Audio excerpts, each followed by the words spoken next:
Bonjour, bonsoir, quelque part, comment allez-vous? J'espère que vous allez bien. Aujourd'hui, nous allons carrément faire une automatisation, nous allons faciliter la tâche et comme ça, vous pouvez reproduire la technique encore et encore. Vous pouvez faire plein de vidéos avec vos photos, simplement et rapidement. Alors, la dernière fois, je vais tout simplement effacer ce qu'on a fait la dernière fois. C'était juste pour vous montrer le principe. Donc, je sélectionne tout et je supprime. Là, cette fois-ci, je vais d'abord importer un fichier son. D'accord? C'est extrêmement simple. Regardez, je vais directement dans mon bureau, je sélectionne le fichier son qui m'intéresse. Je glisse, je le dépose dans mon chutier. Chutier, je vous rappelle, c'est ici qu'on va tout simplement ranger nos médias. Ensuite, qu'est-ce que je fais? Je glisse, je dépose tout simplement dans mon poste de travail et bien sûr dans la piste audio numéro 1. Alors, c'est une musique classique que j'ai trouvée sur YouTube, Creative Cloud, avec la licence YouTube, donc on peut la réutiliser, mais on peut pas la vendre. Attention, donc c'est Dumbtech qui fait ça, c'est lui l'auteur, c'est pas moi. Ça c'était pour le petit truc licençage. Donc nous on va cette musique qui est bien sûr sans instrument, j'insiste parce que moi j'aime pas trop les instruments. Donc je coupe comme ça. Alors excusez-moi. La musique devient intéressante à partir de 6 secondes. Donc moi j'ai envie de raccourcir ici et toute cette partie m'intéresse pas. Alors qu'est-ce que je fais? Comme avec les photos, je sélectionne et je raccourcis. Bon. Et ensuite, je prends mon audio et je la mets au fond.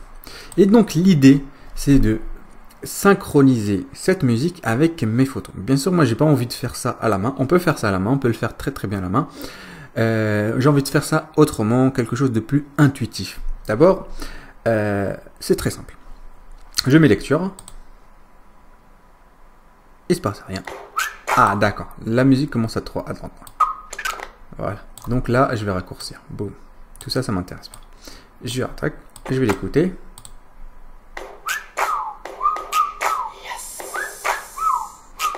Ok, donc moi j'ai envie de synchroniser cette musique avec les photos. Comment on fait ça? C'est très simple.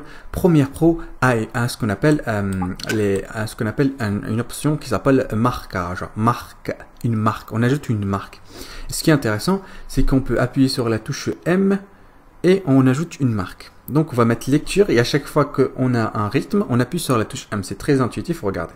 Je vais le faire en direct. Donc je vais appuyer sur lecture. Ensuite, je vais appuyer sur mon clavier la touche M pour ajouter une marque là où je veux synchroniser, là où je veux afficher une image. Ok, c'est très simple. Hein. Si vous ne comprenez pas, vous me posez une question. Il n'y a pas de souci.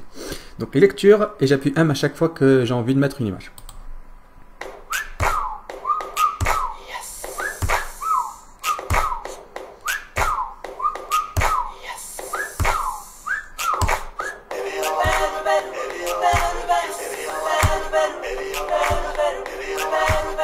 Voilà, donc c'est tout simplement le rythme de cette chanson qui est, je vous rappelle, sans instrument.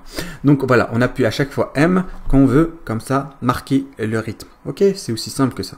Pas de panique, c'est la seule chose qu'on a vue, c'est raccourcir un fichier audio, mettre lecture et à chaque fois qu'on veut synchroniser, à chaque fois qu'on veut marquer le rythme, on appuie sur M. Et là, on a comme ça des marques sur notre ligne de travail, notre zone de travail. Et maintenant, regardez la magie et c'est là que ça devient intéressant. Maintenant, automatiquement, je sélectionne mon dossier. D'accord? Mon dossier, je vous rappelle, qui contient toutes les photos. Je sélectionne et ici on a un bouton magique qui s'appelle automatiser à la séquence. C'est là on va dire la partie technique qui peut faire peur. On appuie ici, on a attendez, je respire. On a comme ça un panneau d'options. Ne paniquez pas, c'est extrêmement facile. La première chose, il nous dit voulez-vous les trier par quoi? Moi je dis par ordre de sélection, c'est-à-dire 1 2 3 4 5 6 7 8. D'accord? Parce que je les ai numérotés comme ça. Il a dit vers photo, position. Et là, on a plusieurs options, soit séquentielles, c'est-à-dire une à la suite de l'autre, soit aux marques non numérotées, c'est-à-dire les marques qu'on a ici imposées. D'accord? Et après, qu'est-ce qu'on fait? On ne lit pas tout le reste, ça ne nous intéresse pas. On fait OK. Et regardez, automatiquement, Premiere Pro, il va, regardez, mettre une image à chaque fois qu'il y a un rythme. Il va automatiquement les raccourcir à la taille qu'il faut.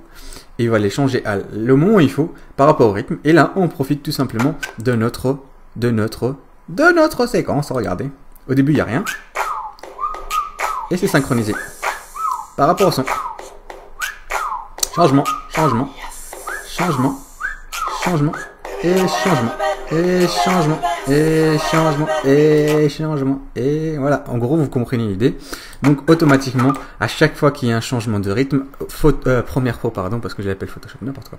Premiere Pro va automatiquement changer l'image et automatiquement faire tout le travail qui était fastidieux à une certaine époque. Aujourd'hui, c'est extrêmement facile. Notez que c'est qui est valable pour une photo et c'est aussi valable pour une vidéo, mesdames et messieurs. Si vous avez dans votre dossier des vidéos, il va faire la même chose. Il va prendre la vidéo et va la couper au bon moment. Et voilà. Bien sûr, là, au début, il n'y a pas d'image. Là, ce qu'on va faire, c'est qu'on va rajouter tout simplement une image ici. Voilà. Et on va la synchroniser comme ça. Boum. Et voilà. Ça suffit largement. Et là, regardez. Changement. Changement. Yes. Changement. Mesdames et messieurs, c'est très stylé. Voilà, alors bien sûr on va tout simplement couper ici parce que l'audio il est trop long. Alors on a un outil super sympathique que je ne vous l'ai pas montré, je vous le montrer tout de suite. Ça s'appelle celui-là, il s'appelle Cutter. On sélectionne et on coupe tout simplement. Celui-là c'est un outil pour les avant, pour se raser la barbe. Donc on coupe ici l'élément qui nous intéresse plus. On va sélectionner l'outil de sélection, bah, c'est tout simplement l'outil par défaut. On appuie ici, on appuie sur Sup. On supprime tout simplement la partie qui nous intéresse pas. Et notez ici, on a notre séquence entière. Et maintenant, on va tout simplement exporter pour le web. Eh oui, mesdames et messieurs, est-ce que c'est difficile? Est-ce que c'est difficile? Franchement, est-ce que c'est difficile? Maintenant, à partir d'aujourd'hui, je vais voir plein de vidéos avec vos photos souvenirs et vous pouvez synchroniser avec n'importe quelle son, vous pouvez synchroniser avec n'importe quel élément vidéo ou photo ou même des images dessinées à la main si le cœur vous en dit comme on dit les Arabes, faites ce que vous voulez. Donc, on va tout simplement exporter pour le web et pour ce faire, c'est encore plus facile. On va dans Fichier, à votre avis, exportation. Attendez, d'abord, attendez, très important, d'abord on sélectionne la séquence pour que Premiere Pro il comprend, oh là là, c'est cette séquence que tu veux. Ok, on fait Fichier, Exportation, Média. Boum. Et là, bon là là, ça commence à faire peur. Qu'est-ce qui se passe? J'ai mal au ventre, j'ai envie de vomir. Non, d'accord. La seule chose que vous devez retenir, c'est le format. On va choisir le format pour le web. On va choisir le format H264. C'est le format, honnêtement, c'est le format, on va dire, le meilleur rapport qualité-poids par rapport à ce qu'il y a, surtout pour le web. Et ensuite, la préconfiguration, vous sélectionnez par rapport à ce que vous voulez préconfigurer. Par défaut, il nous dit correspondance à la source, c'est-à-dire qu'il va sortir la qualité maximum. C'est bien, mais on peut aussi sélectionner, par exemple, YouTube, parce que nous, on va viser YouTube. Donc là, on peut viser n'importe quoi, on peut viser Apple, on peut viser des téléphones, on peut viser tout ce qu'on veut. Et nous, on va viser YouTube 1080p, parce que ça nous intéresse. 1080p, c'est pas mal. Boum, je sélectionne YouTube 1080p. Non, vous savez quoi? Non, vous savez quoi? On va tout simplement correspondre à la source, c'est plutôt intéressant. On va laisser comme ça par défaut, comme ça, on se prend pas la tête, comme ça, c'est facile. Bonjour, bonsoir, au revoir. Et donc, à votre avis, qu'est-ce qu'il y a ici? Nom de la source. C'est-à-dire là, on va tout simplement sélectionner l'emplacement dans notre vidéo. Moi, je vais la mettre dans le bureau parce que je suis original. Bureau, photo. Elle s'appellera photo.mp3. MP3, c'est un format, bien sûr, pour les vidéos. J'espère que vous le savez. Et là, qu'est-ce qu'on fait? Respirer. Regardez, mesdames et messieurs, félicitations. On appuie juste sur le bouton exporter. Maintenant, je vais parler comme ça parce que le moment où notre vidéo s'exporte, il y a un moment ici qui est variable suivant votre PC, bien sûr, suivant la qualité et le nombre d'images que vous avez.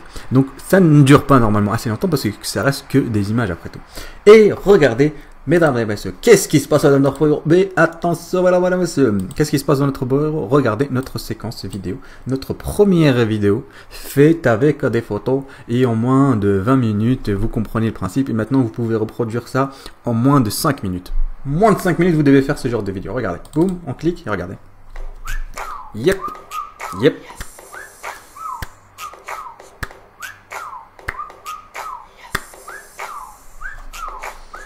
C'est pas beau ça? Hein? C'est pas beau? C'est pas simple? C'est pas bonjour? Maintenant, vous n'avez plus aucune excuse de faire des belles vidéos avec vos photos de souvenirs. Et ceci étant dit, je vous remercie grandement d'avoir suivi cette formation. Si vous avez des questions, surtout n'hésitez pas, parce que comme ça, je vais aussi répondre pour la prochaine vidéo, car oui, il y a encore une vidéo, la vidéo surprise. Il va se passer un gros truc. Vous allez recevoir un super mail. Préparez-vous psychologiquement à avoir une surprise, une big surprise. Tellement grande que même moi, c'est trop gros, c'est trop gros.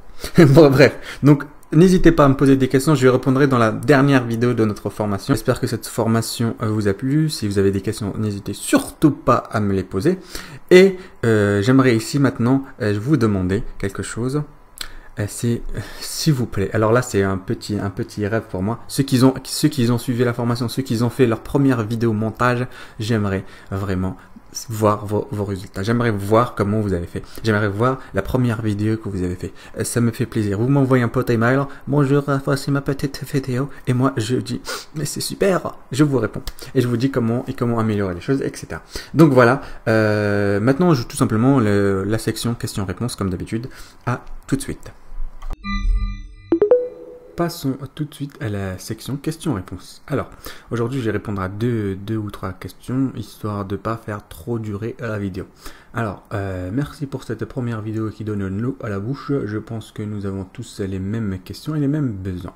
Envie d'un rendu assez pro pour pouvoir présenter nos produits sans avoir besoin de faire appel à quelqu'un. Oui, je suis tout à fait d'accord. Mon souci, c'est le résultat qui n'est pas assez professionnel, une méconnaissance des logiciels existants. Soit ils sont gratuits, soit très chers. Donc là, je vais tout simplement répondre. Alors oui, les logiciels, on peut très vite s'y perdre entre les logiciels payants et les logiciels gratuits. J'étais tout à fait d'accord. Mais les logiciels payants ne sont pas forcément très chers. Alors je prends l'exemple de Premiere Pro. Premiere Pro, en fait, l'un des avantages de Premiere Pro, c'est qu'on peut payer par mois. C'est-à-dire il coûte à peu près une trentaine d'euros par mois. Donc tu as un projet, tu réalises ton projet, tu payes un mois de licence, sachant qu'il y a un mois gratuit. Donc un mois de licence, 30 euros. Et voilà. Et si tu n'as pas besoin de logiciel de montage, bah tu payes plus. Et tu renouvelles ta licence quand tu as envie.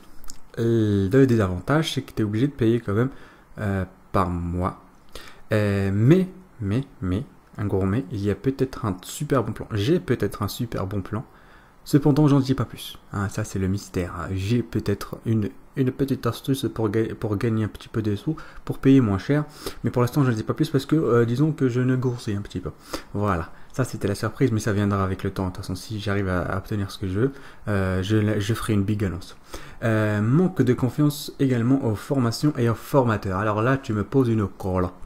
Parce que techniquement, disons que c'est un conflit d'intérêt direct. Parce que je suis formateur et je propose des formations. Donc le manque de confiance, je peux le comprendre parce que la réalité et la réalité virtuelle, ça peut être différent. Mais je vais essayer de me détacher. Je pars du principe que je suis pas un formateur, d'accord. J'ai essayé de prendre du recul là, par rapport à ça. La meilleure façon de faire confiance à une personne, à une formation, c'est de voir les résultats d'autres personnes qui lui ont fait confiance. En gros, je pense que c'est la meilleure preuve. Ouais, en gros c'est ça. Mais honnêtement, c'est une question, c'est une conflit d'intérêt. Je peux pas vraiment répondre parce que je suis formateur et je fais des formations. Voilà, j'espère que j'ai répondu à cette question. En tout cas, c'est une question existentielle alors pour moi. Alors, bonjour. Alors, j'ai quelques questions. Premièrement, je vais répondre à ta question première, c'est tout. D'accord? Alors, j'ai quelques questions. Premièrement, le fichier. Est-ce que les fichiers qu'on déplace sont copiés quelque part ou bien le fichier est juste un dossier virtuel qui renvoie aux fichiers comme des raccourcis? Là, c'est une question un petit peu technique, mais je vais répondre simplement. C'est la deuxième suggestion. En réalité, Premiere Pro ne va pas copier, ne va pas transcoder parce qu'il y a d'autres logiciels qui le font. Ils vont tout simplement transcoder les fichiers directement dans le logiciel. Ça met du temps. Alors Premiere Pro, Adobe, en fait, l'entreprise a opté pour la deuxième version, c'est-à-dire que les fichiers ne pointent tout simplement vers le dossier original, c'est-à-dire que comme tu as dit, un dossier virtuel qui renvoie au fichier comme un raccourci, exactement comme les raccourcis ça fonctionne. Donc si tu déplaces tes fichiers, il y aura des gros problèmes. J'espère que cette vidéo vous a plu. Si tu as des questions, je t'invite, je t'oblige, non je t'oblige pas, si tu as des questions, surtout n'hésite pas, parce qu'il reste encore une dernière vidéo où il y aura une annonce, deux annonces peut-être, non, deux annonces, et une surprise, non, deux annonces, oui, un truc comme ça, quoi. Donc demain, dernière vidéo, last one, donc c'est votre dernière chance de me poser des questions, si vous avez des questions, et je répondrai à la suite des questions demain. 1, 2, 3, soleil.